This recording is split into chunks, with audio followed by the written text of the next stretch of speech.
Selamat pagi anak-anak. Apa kabar hari ini? Ibu berharap kalian semua dalam keadaan sehat, apalagi pada masa pandemi ini. Dan ibu juga berharap agar anak-anak sekalian tetap semangat belajar serta rajin berdoa.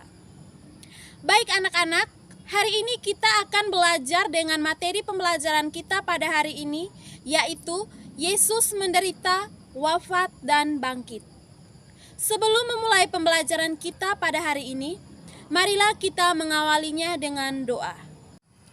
Dalam nama Bapa dan Putra dan Roh Kudus, amin. Allah Bapa di dalam surga, puji syukur kami haturkan kehadirat-Mu atas anugerah-Mu yang kami alami hingga saat ini. Kami mohon, terangilah pikiran kami.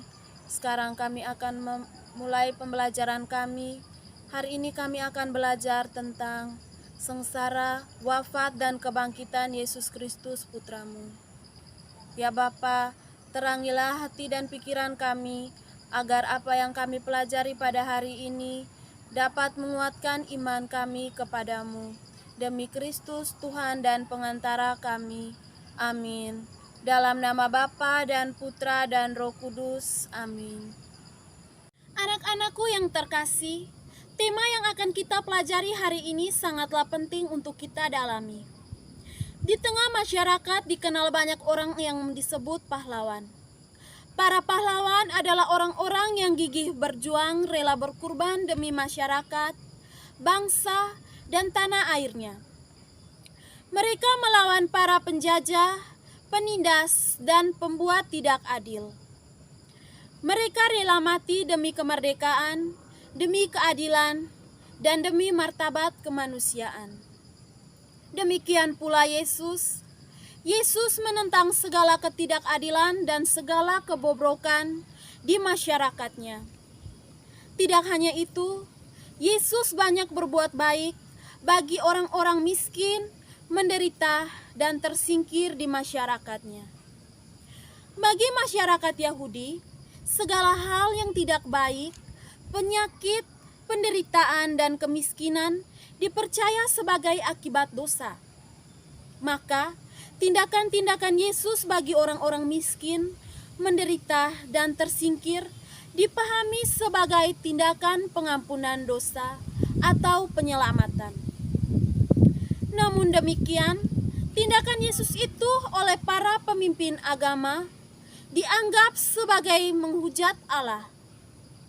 Sebuah tindakan yang tidak terampuni, maka para pemimpin bangsa Israel sepakat untuk membunuh Yesus.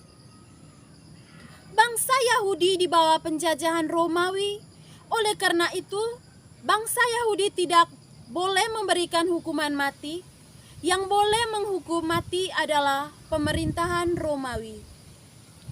Maka pemimpin bangsa Yahudi membawa Yesus ke Pontius Pilatus untuk dimintakan hukuman mati.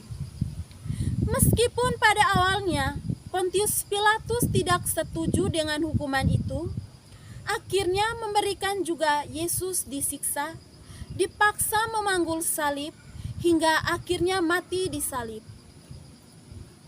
Bagi masyarakat Yahudi, mati mudah dianggap sebagai kutukan dari Allah. Maka yang dapat menghilangkan kutukan hanyalah Allah. Yesus pada hari ketiga bangkit, hidup kembali dengan mulia.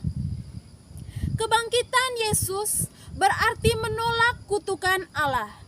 Itu berarti segala ucapan dan tindakan Yesus dibenarkan oleh Allah. Sengsara dan wafat Yesus merupakan pengorbanan yang membuahkan pengampunan, dosa, dan penyelamatan bagi manusia. Sebagaimana ia nyatakan dalam perjamuan terakhir, Yesus wafat untuk keselamatan manusia. Baik anak-anak, sekarang Ibu akan menceritakan kisah singkat dari seorang pahlawan di Aceh, yaitu pahlawan Teuku Umar. Teuku Umar dilahirkan di Meulaboh pada tahun 1854. Ia berasal dari keluarga keturunan Minangkabau yang merantau ke Aceh pada akhir abad ke-17. Ia adalah anak dari Teuku Mamut dan ibunya adalah adik Raja Meulabo. Pada bulan Agustus 1893, Teuku Umar berpura-pura tunduk kepada Belanda. Lalu, Teuku Umar diberi gelar Teuku Johan, pahlawan. Pada tanggal 30 Maret 1896, ia terus terang menyatakan keluar dari kolonial Belanda. Ketika berbalik membela Aceh, Teuku Umar membawa lari 800 pucuk senjata, 25.000 butir peluru, dan uang 18.000 dolar. Sejak itu, Jenderal Van Heut marah dan segala upaya ingin membunuh Teuku Umar. Dalam pertempuran Meulabo, pada tanggal 10 Februari malam hari, Teuku Umar terkena tembakan dan meninggal dunia. Baik anak-anak, jadi judul cerita yang telah kita dengarkan tadi adalah Pahlawan Teuku Umar. Pelaku dari cerita tadi adalah Teuku Umar yang merupakan seorang pahlawan. Karakter dari pelaku yang bernama Teuku Umar adalah masa kecilnya dikenal sebagai anak yang cerdas, pemberani, dan kadang suka berkelahi dengan teman-teman sebayanya. Ia juga memiliki sifat yang keras dan pantang menyerah dalam menghadapi segala persoalan.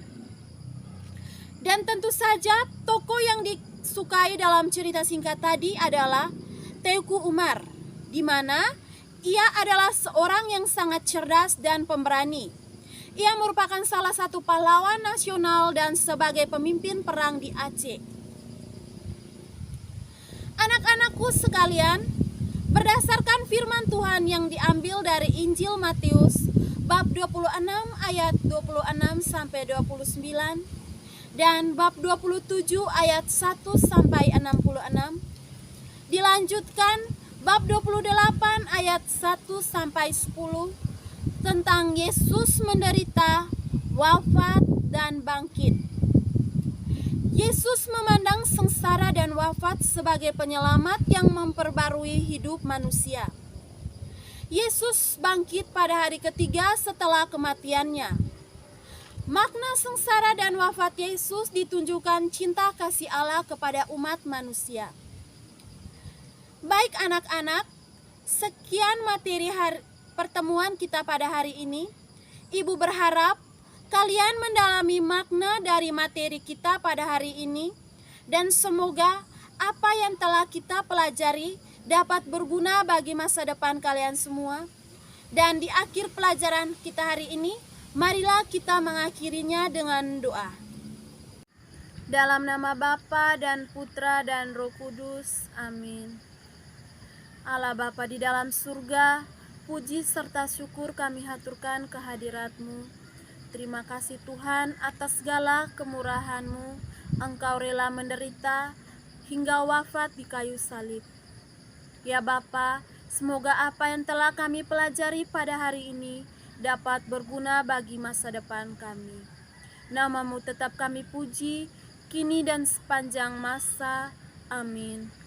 Dalam nama Bapa dan Putra dan Roh Kudus. Amin.